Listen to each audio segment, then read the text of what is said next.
Our family moved to London, about 10 miles from Ilverton, which was out in the country. When I was in grade three, I was about 9 years old. I went to the school right across the road from us. It was called Southwood. And I had a strange last name. All the others were English, and mine was Dutch. I was very small for my age, like literally a head and shoulders shorter than most of the kids. And thus I became the object of a lot of ridicule and teasing and outright bullying. When I was around 9 years old in grade three, it got so bad that during morning recess around 9:30 in September, the air was warm still. It wasn't cold like in the winter. I ran away. I ran about a mile to the west of the school where there was a gravel pit.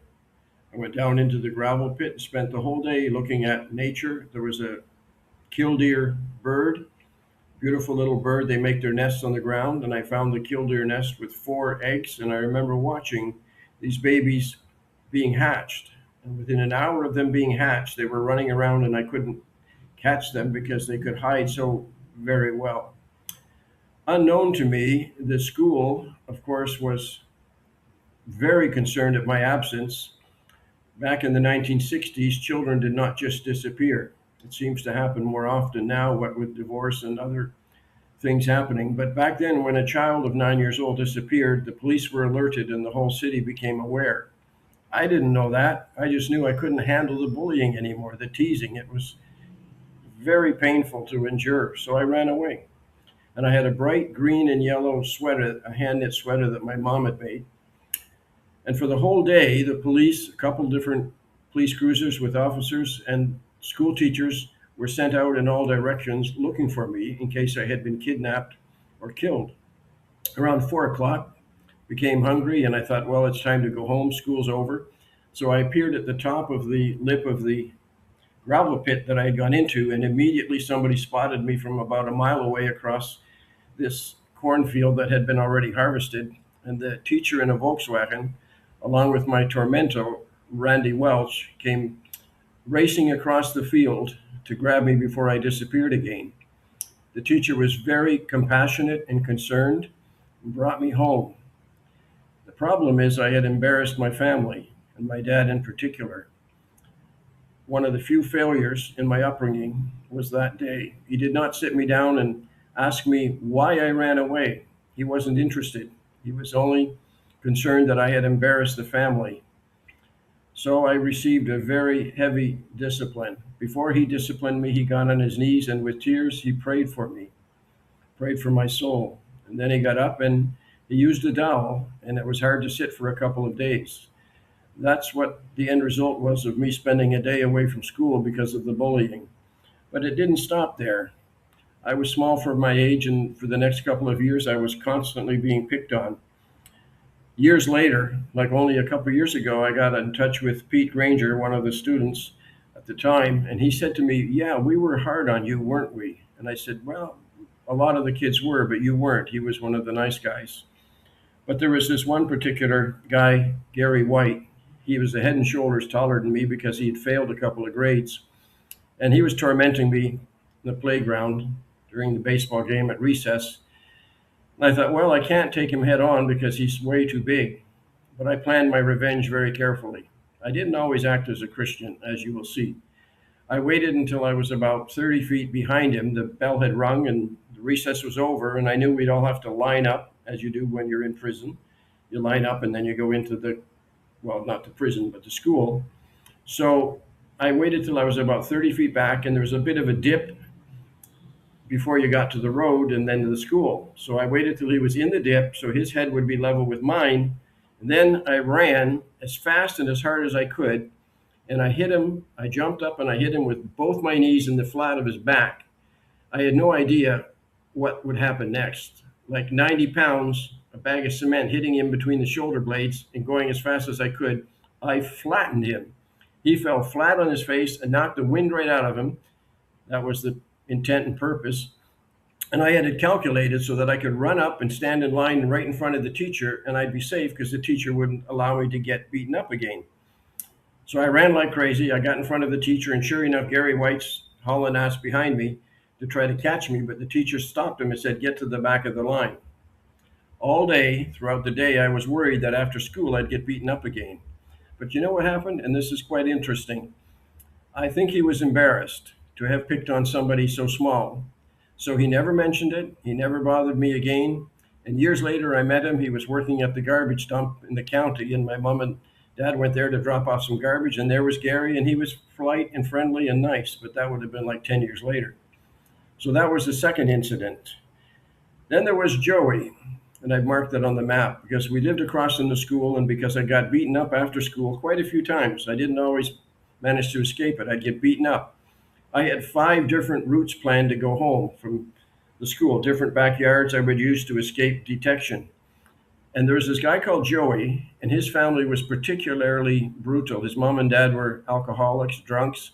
They beat the kids. He had 3 older brothers, big guys, who beat him up. And he was the only kid in the school who was basically my size. So he came up to me during class and he says, I want to have a fight with you after school. We're going to have a fight. I'm going to beat you up. And I said, I don't want to fight. And I explained to him, as a Christian, I'm not supposed to fight. This was during one of those phases where I was getting a very soft conscience toward God and believing in Jesus Christ. So I walked out the back of the school. You can see it there on the photo that I've uploaded.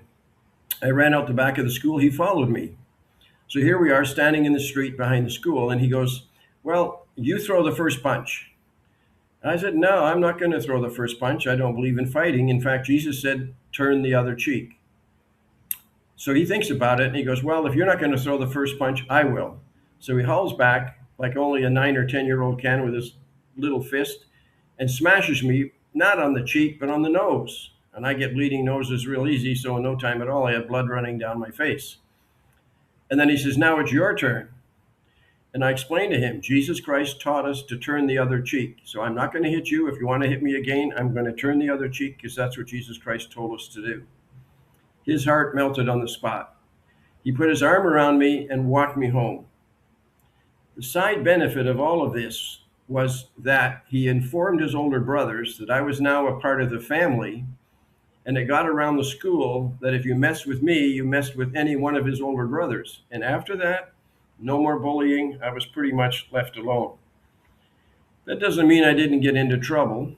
In grade 5, when I was still very light, I came back from recess. The whole school was lined up. We had one long hallway. We had 8 classes, 4 on each side, all of us lined up in the hallway. So literally 400 students were waiting patiently to be let back into their classrooms. It all had to be done like you're in prison. Everything has to be done in a certain way. So here we are lined up. As we were marching down the hallway, I had a hymn book in my hand. We all did, because back then, even in the public schools, they were literally Protestant schools. And we'd come back from assembly where we sang a hymn and heard a preacher give us some message. So on the way back, this guy, Randy Welch, in front of me kept bumping into me. The teacher thought it was my fault.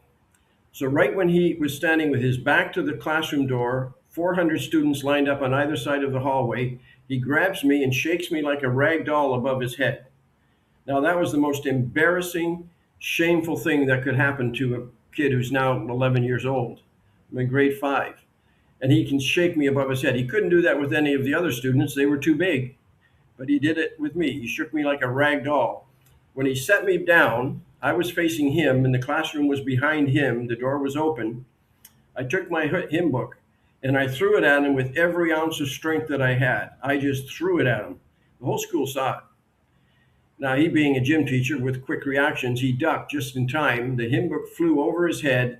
And to this day, I can see it going end over end all the way across the classroom. I'd thrown it so hard, it went right through the window on the other side of the classroom. You could hear the breaking glass all the way down the hallway of the school. Fred Tyrrell, the teacher, looks at me and he goes, Willie, take your seat. End of story. He never mentioned it again, and they never brought it up again. I think he was a little bit embarrassed too. In this day and age, of course, teachers don't pick up kids and shake them like a rag doll.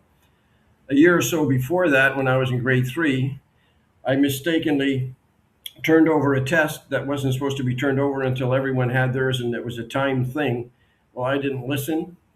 Probably a problem in my life more than just once.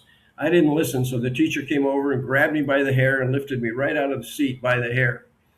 It especially bothered me because he had a brush cut and nobody could do the same to him. But that's kind of how things went back in those days. The teachers were allowed to get a little bit rough with the students. And perhaps it wasn't all bad because today I think the pendulum has swung way too far the other way. So that's a bit of my early school years at Southwood School, living across the road from it and getting bullied a lot. And that lasted right up until high school. It never really stopped. But as you get used to it, you sort of put up with it. That's life. I hope none of my children or grandchildren have to go through what I went through, but you never know. People are cruel.